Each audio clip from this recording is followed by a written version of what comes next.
Trí, dó, híon, náid, bhil is ó chuid dírim se bríon na gléomh na nuíochtas America.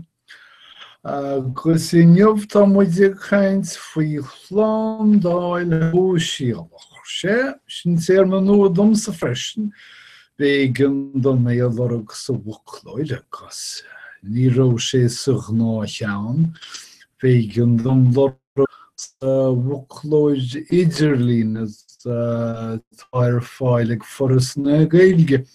Ach, Íntas na níntas bhí sé an. Tá sé go maith idir bun agus bár an léinneamh go bhfuil muid ag marachtáil níos faide. Agus éontaimne sin is maithan rud é go dibhinn. Tá inchas síl ag ardú. Ba dhé síl chuige bliain ó hin, ná bhí sé áite cíns na chuige díons na 60 agus an sin chuaigh sé sús chomh fada leis na 60 ach do fáistí bheirtear neamh tá gach seansán go mbearfaí siad isteach ins na 80 agus bailliú díreamh.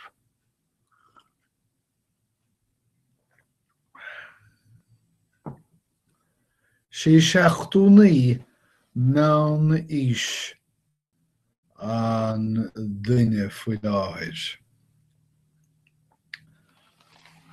Tá dealadh ag gach rús, nó ba cheart dealadh go bheith gach rús.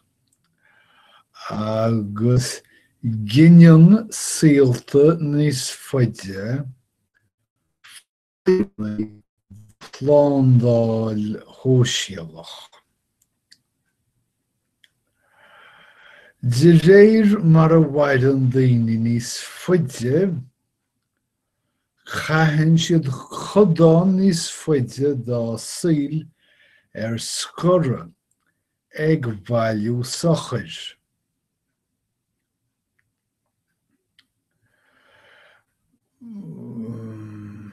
Mar a bhíonn scímanna móra rialtais,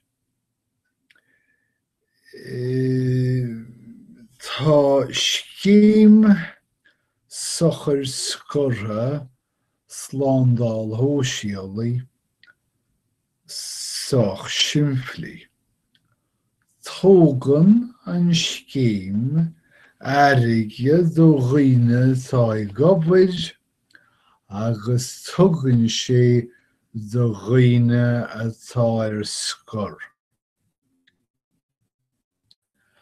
Tá an siimplíochas seo go hiontach. Éascíonn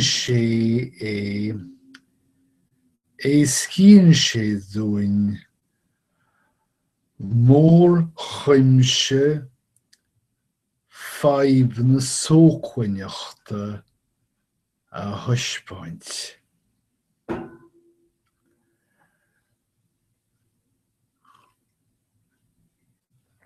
Tá naimhe mór go leor ceart go leor.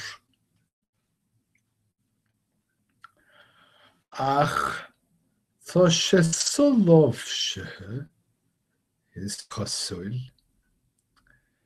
trí chuigeartathe measartha is féidir a dhéanamh thar na blianta. Ach is mí bhaintáist an sin mar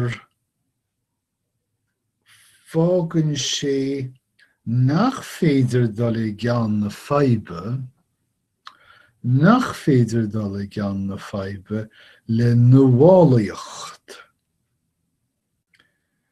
Féidir gur féidir leis an airm nó leis an roindelí agus cirt bhealaí a aimsiú níos mó a dhéanamh le níos lú airgid, ach chus nóí sé ar a $100,000 a riamh, seic ar $few million é a cheoladh amach.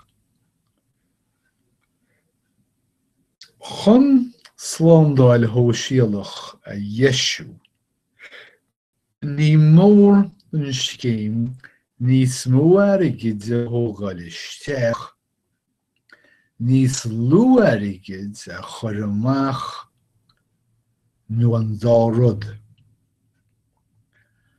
Agus mar sin nuair a eiceanmuid rabhantaí do ollchóiriú, do slándáil hóisialach, nach mbaineann le ardú cánach, is féidir ghlaca leis go bhfuil siad ag molú scéime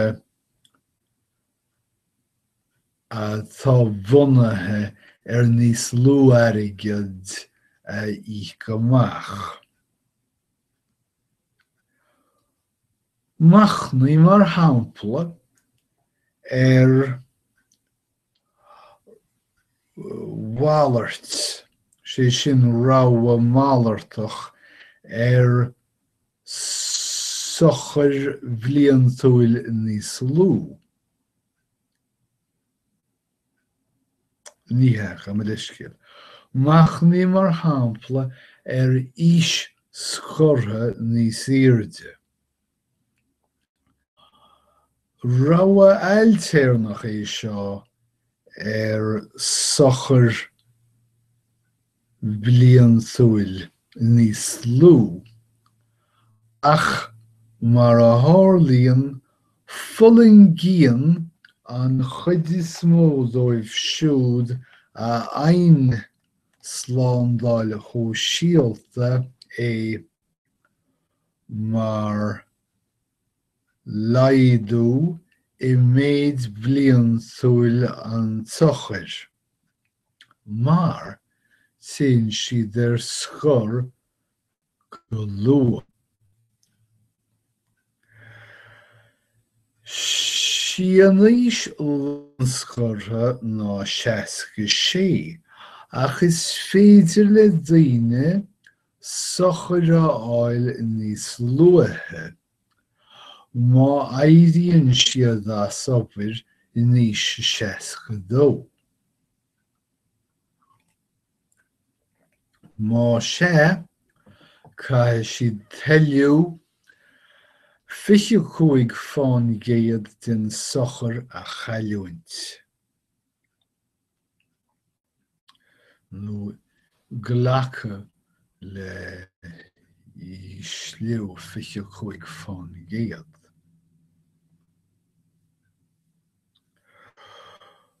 Faoin dlí mar atá, bheidh an fhís lán-scortha ag ardú go 67 faoin bhliain 2027. Ach beidh sé fós bheithfear fós ná scortha níos 62, ach má dhéanann tú sin bheidh ort laghadú 30 fáin gcéad I do slándáil hóisialach bliantúil, sé sin do hochar slándáil hóisialaí a ghlaca. Agus déanann I daoine sin go háirithe iad siúd ar fuail leo a Boston.